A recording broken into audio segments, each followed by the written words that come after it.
Hi student, आज के video जो है उन बच्चों के लिए काफ़ी इंपॉर्टेंट है जो बच्चे 10th के एग्जामिनेशन लिख चुके हैं और they are waiting for the result. So first of all कि इस वीडियो को पूरा देखने के पहले जो है आप सारे लोग चैनल को सब्सक्राइब करें, कमेंट्स करें और लाइक करें। इस वीडियो में खास तौर पे ये बताना है कि जो बच्चे मैट्रिक 2024 में जिन बच्चों ने भी मैट्रिक और बोर्ड के एग्जामिनेशन लिखे हैं उनके लिए आगे का भविष्य क्या होगा। Firstly, normally most of the student they are taken the arts, commerce and science already they are divided into two part, PCB and PCM. Those in the engineering field they will take the PCM, and those students they are taken the medical field, that means ki they will go for this the physics, chemistry and biology. But question is here ki how they will prepare to it. Actually इस subject के बाद भी जो है बहुत सारी चीज़ें होती हैं जो पैरामेडिकल होते हैं, या तो फिर पॉलिटेक्निक है, या तो शॉर्ट टर्म कोर्स है, डिप्लोमा कोर्स है, so many we have the course after the matriculation, but this will be the only for the not a long term, this will be the short term for the 2 years after you will go for the any job. But when those students they are interested for the better future in this life, that means ki they will take the PCB, PCM, arts and commerce, and also they will go for the higher education is also. But till now we will study only do the know about this the after the matriculation what they will do. उन बच्चों को खास तौर पे ध्यान ये रखना है कि अगर उन्होंने अपने गोल को अचीव करनी है, मीन्स कि अगर उन्होंने को कंप्लीट करना है मेडिकल, उनको कंप्लीट करना है इंजीनियरिंग या आईटी, ट्रिपल आईटी, तो उन सारे चीज़ों के लिए उनका जो डिसीजन होगा that decision they will take in this time is the important for them, because कि उनको 1 अप्रैल के साथ ही उन सारे बच्चों को अपने कैरियर के प्रति सजग होना पड़ेगा और अपने कैरियर के प्रति वो जागरूक होना पड़ेगा कि आफ्टर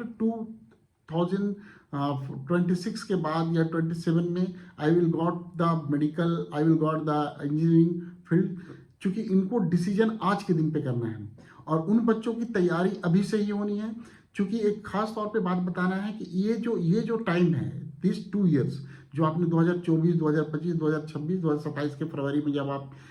फाइनल 12 का एग्जामिनेशन लिखेंगे, तो during this 2 years is the very important part of your life, because कि this 2 year that will be decide for your the life is also. आपकी जिंदगी को ये 2 साल जो है वो आपको डिनोट करेगा कि आपने क्या तैयारी की है और उसके बाद आपको क्या करना है. Most of the student, because कि लाखों में कॉम्पिटिशन्स होते हैं और मोस्ट ऑफ द स्टूडेंट्स उसको लगता है कि नीट के एग्जामिनेशन हो, ट्रिपल आईटी हो या कंबाइंड एग्जामिनेशन हो बहुत ईजी. नो, ये इसके लिए आपको जो पढ़ाई की तैयारी करनी होगी, आपके फर्स्ट जो प्रेफरेंस होंगे एनसीईआरटी बुक्स होंगे, और इसके साथ ही एक सबसे इंपॉर्टेंट है कि आपको उन सब्जेक्ट के सारे कंटेंट्स को ओवरऑल तरीके से स्टडीज करने की जरूरत है. Most of the time you will take the references book is also, because कि ये समय जो होगा आपके लिए वो बहुत ही महत्वपूर्ण है और इस समय पे 2 साल पे आपके किए गए पढ़ाई आपके भविष्य को किस दिशा में जा रहा है उस तरफ वो बताएगा. आप सारे बच्चों को ध्यान रखना है कि आप अभी नए कॉलेजेस में जाएंगे, नए बच्चे होंगे, नए दोस्त बनेंगे, नए तरह का सिलेबस होगा, नई बिल्डिंग होगी. उन सब चीज़ों को भी आपको ध्यान में रखते हुए जो आपके टारगेट और आपके जो गोल है उस गोल को हम कैसे अचीव करें, that is the important part of your the life.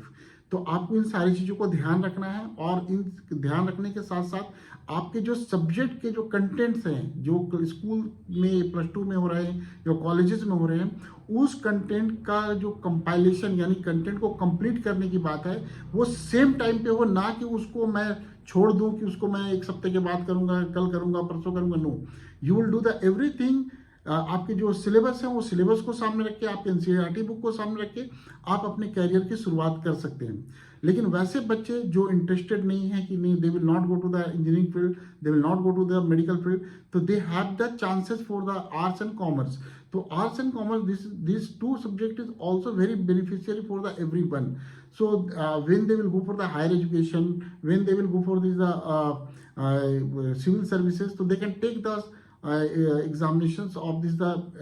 arts subject is also. लेकिन एक और साइंस में पीसीएम में एक ये भी चीज़ होता है कि वैसे बच्चे जिनके फिजिकल फील्ड बहुत अच्छे होते हैं वे बच्चे एनडीए की तरफ भी जा सकते हैं. जो बच्चे आर्ट्स बैकग्राउंड के हैं वो when they will come to this side arts background, तो they will go after some time कि वो ग्रेजुएशन करने के बाद, यानी कि बहुत सारी चीज़ें ऐसी हैं जिसको कि आप इन्हांस करके आप अपने कैरियर को सुधार सकते हैं. लेकिन ये जो आपके 2 साल और आने वाले जो 5 साल हैं वो आपकी ज़िंदगी को बनाने का समय है.